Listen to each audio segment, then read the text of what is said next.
Hey guys, it's Allie. Welcome back to Infertile AF, the podcast. This is episode 215 called Rosanne. This podcast is sponsored by Receptiva DX. Receptiva DX is a powerful test that has helped thousands of women who have experienced recurrent pregnancy loss or IVF failure. The test helps detect inflammatory conditions of the uterus that might be preventing you from becoming pregnant or staying pregnant.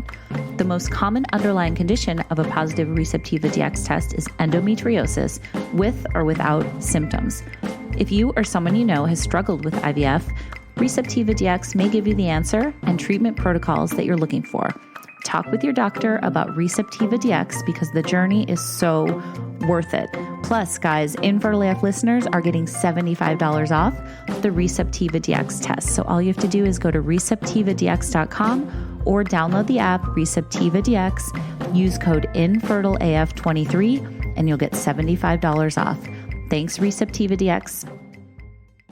Before we get started, I just want to remind everybody to check out Fertility Rally, which is the community that if you're going through this journey, you need.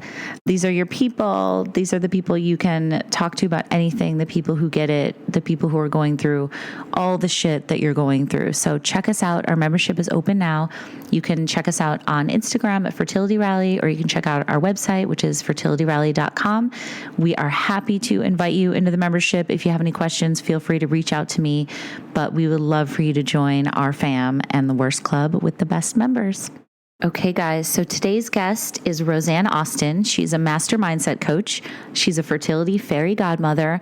She's the author of Am I the Reason I'm Not Getting Pregnant?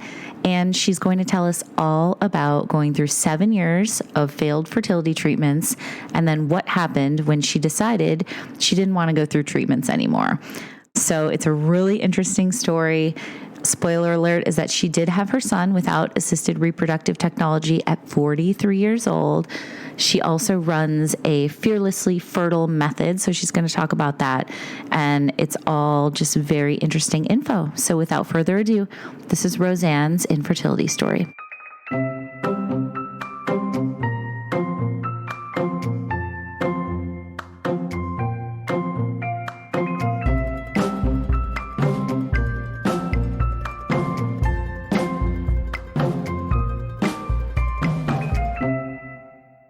Rosanne, hello, my friend. Hello. Thank you so much for doing this. Yeah, well, and I'm super excited to be having this conversation with you. Me too. So let's talk about what you do. You're a master mindset coach. You're a fertility fairy godmother, 2-time best-selling author, all that good stuff. But I always like to start at the beginning and ask if you always wanted to be a mom. The answer to that is no. No. A lot of people say that, actually. Yeah. And, I always kind of saw myself. I mean, I was a prosecutor. That was my profession before doing what I do now. And I was super career driven. I had a lot of ambition. And I just kind of always saw myself as sort of on this path to achievement.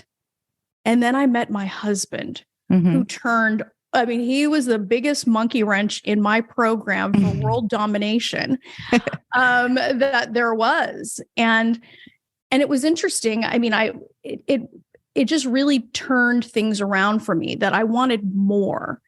I wanted more from my life. And it was interesting because the kind of work that I was doing at the time, Allie, was really consuming.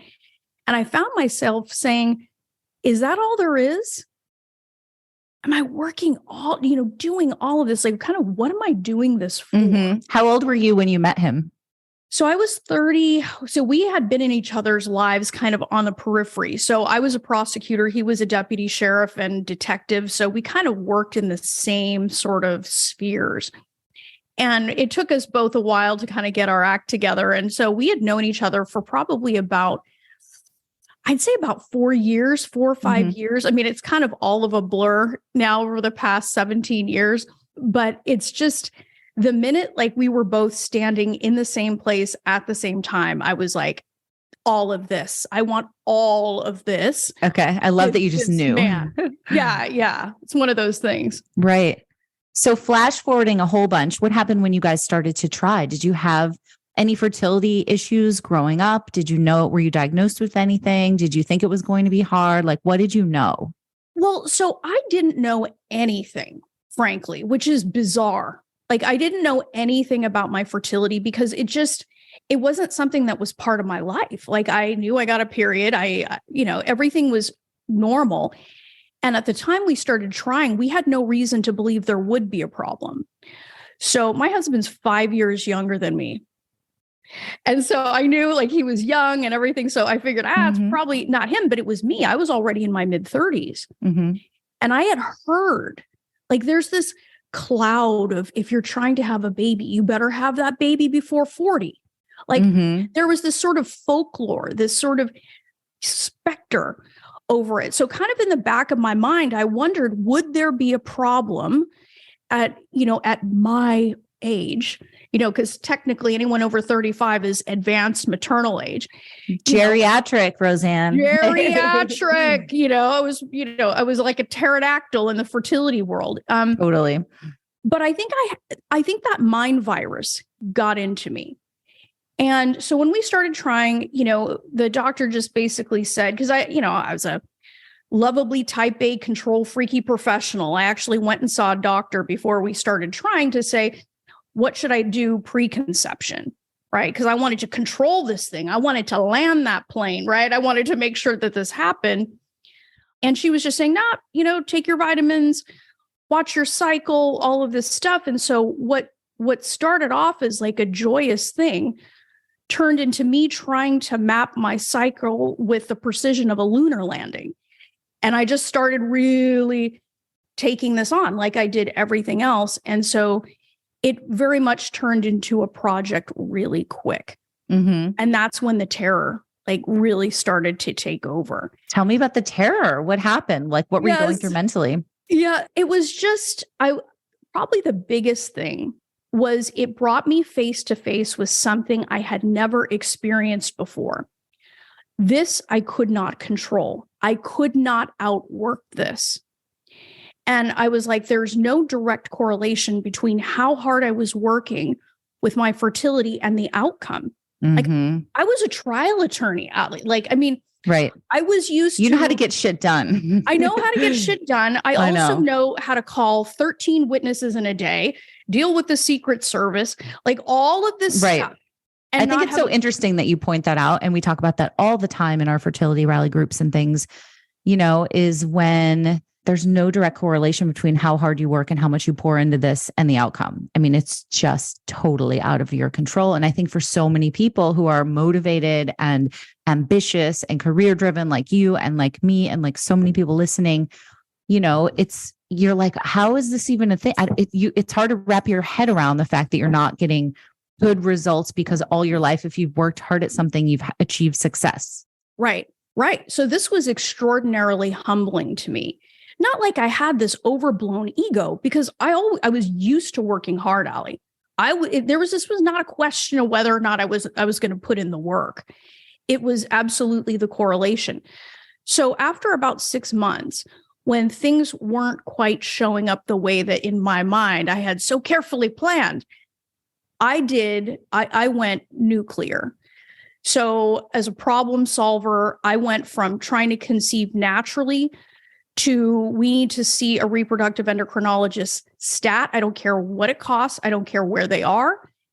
And I went and I was shocked. The first answer was IVF. There was no intermediary. It was from 0 to high stimulation. Like, you're doing this right now because if you don't, you're going to need a donor egg. Wow. That's like 0 to 60. Yeah, no, it was full on fear mongering. And because I was already in fear, I bought it. I went in there. I was like, I'm ready. It was fairly when I have a lot of compassion for that version of myself because I was terrorized. I was basically, here I am in love with this amazing man.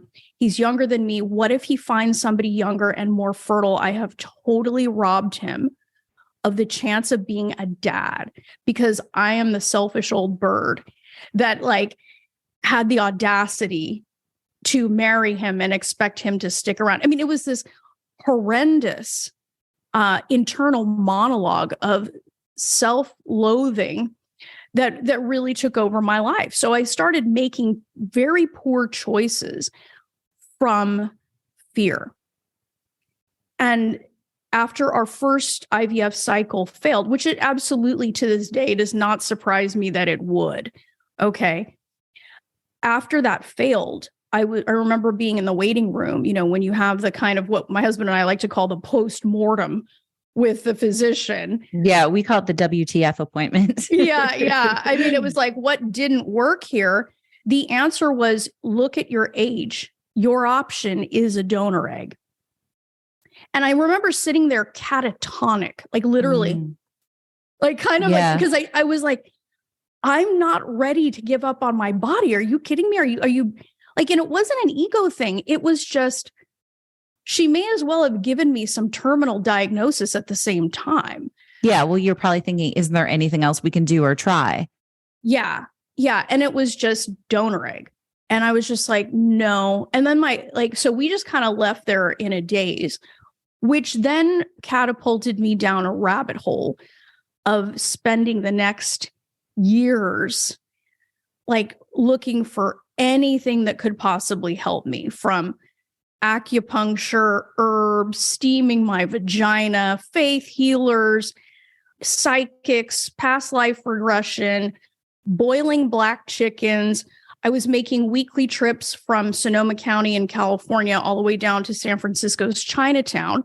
Yes. And in my books, I describe running into this poultry shop. Nobody spoke English, in my Manolo Blahniks, carrying this warm bag of a freshly killed bird and taking it back to my car and driving back up to Sonoma County to boil it because I thought that was going to get me pregnant. I'm so with you. I didn't do that exact same thing, but I tried all the things. Like I was like the herbs and the psychic and the magic wish papers. And I couldn't. And it also started me down the road of living a double life. Like I was literally living a double life. It was like Batman and Bruce Wayne. And I didn't know which I was at any given time. Like you could just, it was anyone's guess. Because around this time, I was also prosecuting sexual assault cases.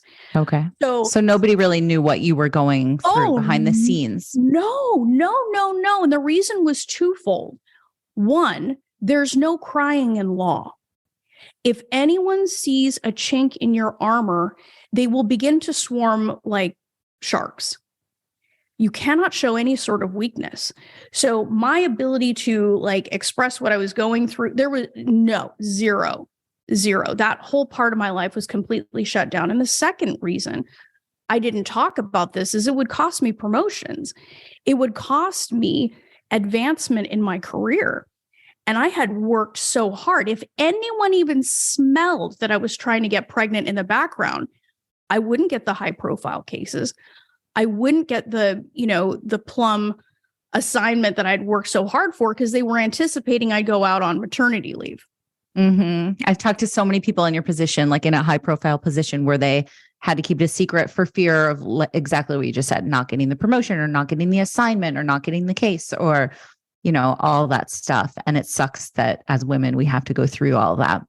Yeah. Well, and it's interesting because at the time, there was a woman running my office, which was crazy because you'd think that there would be some compassion for that. And it wasn't just me. All of the other female prosecutors, I knew that there were at least 2 other women that were struggling with fertility. And I didn't know, they didn't tell me. It was the rumor mill, which I hate anyway, but you just hear whispering. And I was like, if we could just talk about this, then we wouldn't have to live in so much shame about this. And we wouldn't, and it was funny because whenever I'd take time off of work to go to my appointments, which were now in San Francisco, which is about a 90-minute drive from where I was going multiple times a week. People thought I was dying, but they wouldn't ask because they couldn't. Right.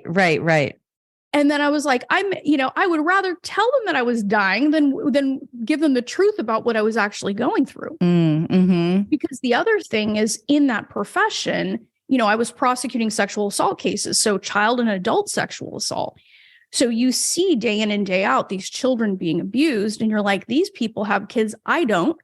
How is this even possible? Right. And so there was just this, it was a really crazy time. Yeah. Kind of a mind fuck too, right? Where it's like, how, yeah. Yeah. And it was like, it took, and this is why, like, the untrained mind will go to really dark places, because who the hell was I to compare myself with somebody that was coming into the courtroom? I don't know their story. Fertility just wasn't their thing, right? It wasn't their challenge in this life. But I was so miserable inside. I was so in this place of, I'm not enough. Look at me, look at my wretched, kind of the way that I'm living right now, that it's easy to fall into things like fear, the doubt, negativity, comparison, future tripping, like all of the things that distract us from the one thing that we, can reasonably focus on. And that's now. That's the only thing that's happening, is right now. Everything else is a fiction in either direction. And so it progressed to us doing more and more treatments. But what was interesting is, as I kind of, did all of these crazy things, and, my husband is an amazing guy. He's very patient. He would go with me. He would try to stifle his laughter, but then he would just like go through it because he loved me. But there was a point when, after multiple failed rounds of IVF, I don't even know how many anymore. So what was happening? Can we talk about the rounds? Like, what was going on with your body? Like, what were you, did you ever get a diagnosis? Was it unexplained infertility? It was completely unexplained. And I was given the song and dance of I'm old. That was the only thing. And what I've come to know after so many years is that's because they just actually don't know. They don't know what's going on. Mm-hmm. And it's anybody's guess at any given time. So they never found anything specific with either of us. Was it like an egg quality issue though? Because there is, obviously there's been things proven that as you get older, the quality goes down and all that stuff. Maybe, but that was never really, nobody ever approached it as if that was an issue. It was just not working. And, I remember my last retrieval, they got 17 eggs. So I guess, maybe it was a potentially quality thing, but no, our embryos look good. Okay. So I'm not even sure it was that. And so how are you feeling like emotionally with all these different rounds and things not working? Like, how are you doing? So at that point, that's when I started to ask some questions. So I was doing all the diets, and, gluten hadn't passed my lips in years. I wasn't drinking coffee. I wasn't having any alcohol. It was the extreme. I was doing all the acupuncture, and, at that point I had to start looking around. So I put my logic cap on and I said, okay, I have a puritanical diet. There's this is the epitome of the perfect diet. I am not sparing any expense. If I need a treatment, I will go have the treatment. I was taking baths, Allie, in borax. It was like a combination of borax, baking soda, and oh my God. I've not heard about that one. Borax. That's kind of harsh, isn't it? There's this mineral bath that you put together, and it's supposed to draw out toxins. I was literally going from the courtroom to one of my best friend's house that wasn't far away at my lunch hour, go bathe and sweat, clean myself up, get back into court by 1:30 for a hearing. So this is how far I had gone and how much this had taken over my life. This episode is brought to you by Hers. Spring cleaning and organizing your space isn't the only way to get a fresh start this season. This spring, take care of your mental health at forhers.com. At forhers.com, you can get access to real medical providers who can prescribe trusted anxiety and depression medication if it's right for you. The process is 100% online, including unlimited check-ins, provider messaging, and support all along the way. Plus, to make things even simpler, you can get your first month of treatment for just $25 if prescribed. To get started, go to forhers.com/spring. That's forhers.com/SPRING. Look, guys, I know that for some of you, getting access to the proper mental health care can be a source of stress in and of itself, and we don't need any more stress in this space for any of you. That's why Hers makes it simple. Get started today at forhers.com/spring. That's forhers.com/SPRING. Please note that the offer is only available if prescribed.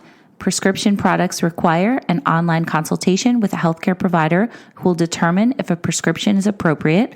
Subscriptions required. Additional restrictions might apply. See website for full details and important safety information. Thank you, Hers. But what I started to look at was the piece I hadn't covered. And that was what was going on in my mind. Because I had to look around. I'm like, it's not my diet. I mean, I've had like so many people look at my diet.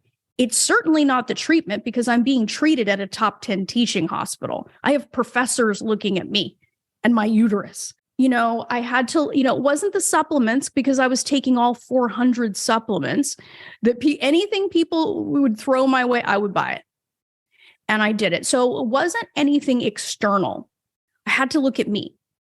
And that was probably the hardest part. Because when I started looking at the way I was thinking and the way I perceived myself, the way I perceived this journey, the way that I perceived other people, it was warped. It was so laden with stories and nonsense and negativity that I'm like, it doesn't surprise me that none of this stuff is working. Oh, wow. So this is where your master mindset coaching comes into play, right? So how did you change that mindset? Like, what did you do specifically? Well, so first of all, I was a skeptic. Okay. Like I was a trial attorney. I wasn't somebody that was out hugging trees. I was not open to this. Therapy was for the weak. I'm just giving you the truth. This is what was going on for me. So I needed something. So I started reading books. How does the brain work? What are things people do to change their thoughts? Because I had these intrusive thoughts. Like I'd be trying a case and all I could think of is you're completely worthless. Did this cycle work? Am I going to get my period? So I'd be like, it was just all I would think about. So from a practical standpoint, I was like, okay, what do I need to do? So I started reading different things. And I said, holy shit, you can change your mindset? What mom and dad raised you with is just one perspective. It's not the truth, right? And I'm like, oh, so all of these internal paradigms I had started to, get shaken up. So then I started to read and I started to go to seminars and I started to look into this. And I was like, I have been living in a matrix that I had no idea even existed. So it was very interesting. And at the time I was going through all this, there was nobody talking to women like me in this way because I was absolutely not receptive. Absolutely not. There was nobody out there speaking to lovably type A, control freaky professional women in a way that I could hear it. Okay. Yeah, that makes sense. Yeah. Because you want me to get in touch with my spirit baby. I'm like, spirit baby, what the fuck is that? So I couldn't hear that. So this is why I started looking for things that I could take in from where I was at. Because if you were going to try to get me to go woo woo, it'd be no. Okay. Like they're just not going to happen. I mean, I'm woo woo AF today, but that's because it was a progression. I wasn't, and the other thing about that is I grew up in a fairly religious family, but I didn't have any individual of my own choosing connection with a higher power. Like I was going through this journey, kind of basically zero connection to that. And so many things started to open up for me because, how do you bridge the gap between where you are today and where you want to be? It's faith, whatever that is for somebody, it comes in many forms. People can, rock on with their bad selves about however they choose to look at that. It's beautiful.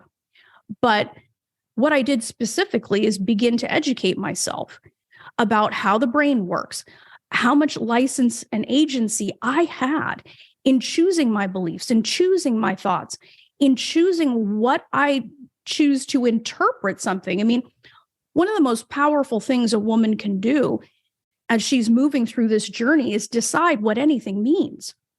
She gets to decide. Just because a pregnancy test is negative does not mean you aren't having a baby. And I didn't know that. It sounds insane, but at the time I did not know that. It is but one result in a constellation of results that you get over time. But every negative pregnancy test that I got, I perceived as more evidence it wasn't happening. Yeah. I mean, I think that's very common. And I'm sure there's so many people listening who can relate to that bit where you do start to go down that spiral of like, it's not happening. It's not going to happen. So I guess the question is, for people who are listening and are like, oh, easier said than done. How do you actually do it though? How did you actually do that mindset shift? Because I think it's hard, especially when you're feeling depressed and you've got PTSD and all that stuff. So for people listening that might be feeling really low or like skeptical, like what action items would you give them? Like, what are some just, things that they can do to start to turn in that direction? Right. Well, it isn't easy. And it starts with a decision. So I had to make a decision. I had to make a decision that I was going to be in control of my emotions. My emotions were not going to be in control of me. And it certainly wasn't easy, but what other choice did I have if I wanted to be successful? Really? I didn't have any other choice. So, I could lay on the floor and feel sorry for myself all day and then not make the choices I needed to make to move forward, not take my supplements, not try the next cycle, not try to find additional solutions. I could do that if I wanted, but I wanted my baby more than I wanted my fear. So number one, make a decision that this is going to change. Number two, I also had to make a decision that I was going to live from the inside out. Because the reason why I was in such a bad place is I was allowing circumstances outside of me to decide what I believed. And that is not what we're trained to do. We are trained to think, okay, if they give me a statistic, which did not include you and may not even take in your uniqueness at all, but we take that as law. We take the statistics as verdicts, and they're not, unless you make them so. So you've got to start deciding that. And I say this all the time, but I say it because it's true. It's not just cute. It's the desire in your heart to be a mom. It's there because it was meant for you. How that unfolds is anyone's guess. But if you desire it, there must be a way. There must be a way. You have to love yourself and love the dream enough to actually believe that if the desire is there, there will be a way. So you had 7 years of these failed treatments, right? So was this kind of the point where things started to change, and like what ended up happening? I know that, spoiler alert, you did, have your son naturally. So tell me how you got to that point. Well, so about 3 weeks before we had our last transfer with our last embryos, I had been well into this work. I had started to change the way that I think. I made the decision. I started living from the inside out, which was really hard for me because I was like, facts, I'm logical, I'm linear, but it's like, what's not logical about believing in yourself? Just because you can't see it doesn't mean it's not happening. So I really conditioned that within myself. And so that about 3 weeks before our transfer, I just started making the decision that it would work. I was like, yep, this is going to work. I am available for this. I am open for this. I am not going to allow my self-esteem to be hijacked by the result. So interesting. You're like, it's going to work. It's going to work. And it did with our last embryos. Now, I did not carry that pregnancy to term. What it did do was I had made that shift in my mind. It was the first positive thing I had seen on this journey. Mm. And I said, okay, I have a choice. I can either let this take me down, or I'm going to take this mofo and run. And I made a decision to take it and run. Mm-hmm. I took that miscarriage as proof that it was possible for me, and I wasn't going to stop. Now, I stopped treatment because I'm like, you know what? The treatment, I'm actually not afraid anymore about not doing treatment. I'm going to trust myself. I can do this. I don't look my age. I don't feel my age. Mm-hmm. I know I'm healthy. I'm done with treatment. Okay. And so then we started our regular routine of going back to trying naturally. And 2.5 years later, shortly before my 43rd birthday, I was pregnant naturally with my son, Asher. Wow. Okay. So tell me about those 2.5 years. Was that a long 2.5 years for you? No, actually, it was two of the most joyous years of my life, because at that point, I was like, okay, there is something to this mind thing. And I'm going to teach it to anyone who will listen. I don't know who's going to listen to a prosecutor about this stuff. I don't have MD after my name. It's JD. But I know this worked for me. This changed my life. So then I started teaching other women what I had learned. And my clients were getting pregnant left and right. And I was like, oh, yeah. I'm like, more women need to hear about this. And it was funny because there were so many of my clients and I that were pregnant at the same time. And it was the most beautiful thing ever. And I'm like, see, they told me this would never happen for me. Like, medicine had given up on me, but I'm so glad I didn't.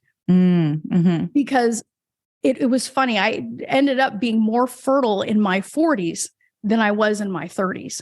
Wow. So is this part of your like fearlessly fertile method? Can you tell us a little bit about that? What does that entail? Yeah. So what I do is I walk women through an 8-week process where you're going to learn to think, believe, take action like a woman who succeeds on this journey. Everything that I learned over the past 8+ years of coaching women to fertility success, I've condensed down into 8 weeks, because who has time? What took me all of those years to figure out, we condense into 8 weeks. And it's just, I mean, this week on my podcast, we talk about one of the women that went through the program. I mean, she did 10 IVF cycles, transferred 15 embryos, and was not having success. And then she does this, and then like, it's crazy. Like, wow. It's crazy. But it's because, I mean, the bottom line here is that the mind and body work together, right? If your mind isn't on board, that's like driving with one foot on the gas and one foot on the brake. And when you're super committed to something, you want to cover your bases. And this is the piece that gets missed. So that's what my work is about. That's what the podcast is about. It's what my 3 books are about, is really just sharing with other women, like, you have more power than you think. I mean, when I see a 52-year-old woman coming into my practice getting pregnant, I'm like, hey, anything is possible. Like, anything is possible.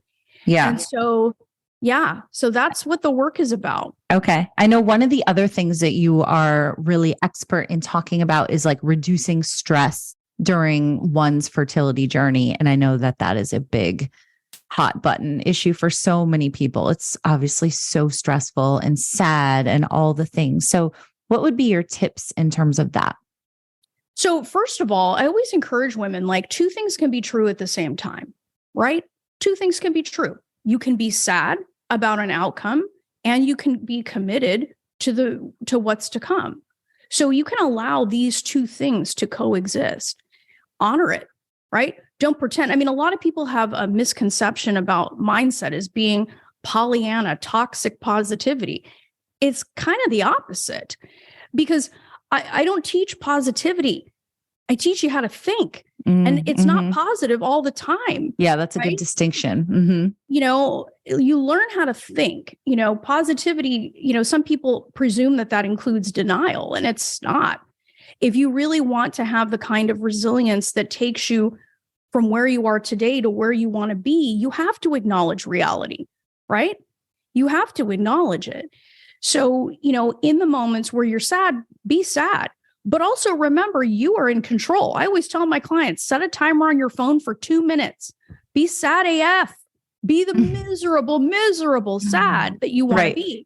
And can we do 3 minutes? Hey, if somebody wants, do it all day. Right. Do it all day, but acknowledge that as a sentient thinking being, that you can take control over your emotions. Then you have the resilience to get back up. And it's also about building trust, Allie.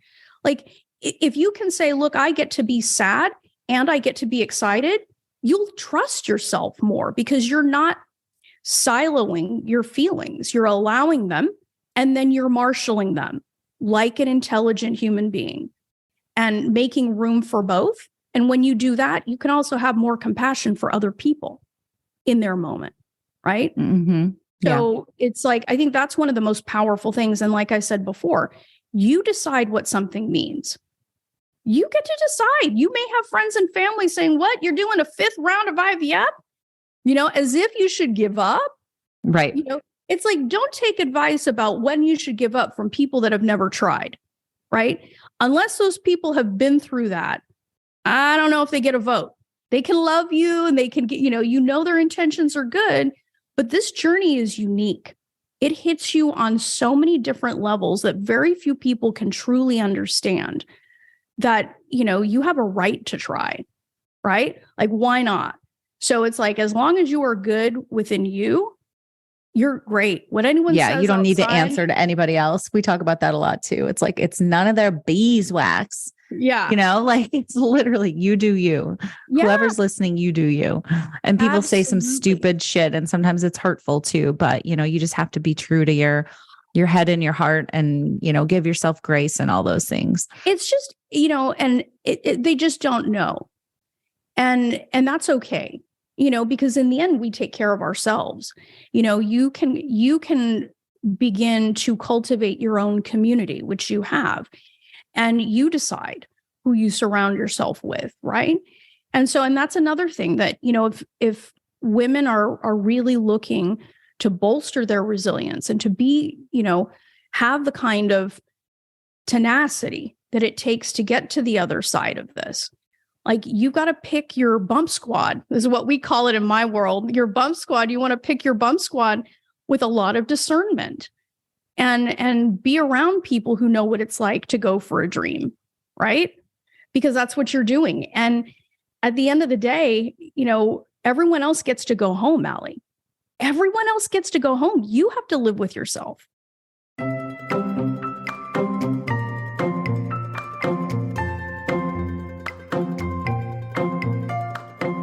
Thank you so much for listening, guys. And thank you so much to Rosanne Austin. Definitely check out her website, which is frommaybe2baby.com.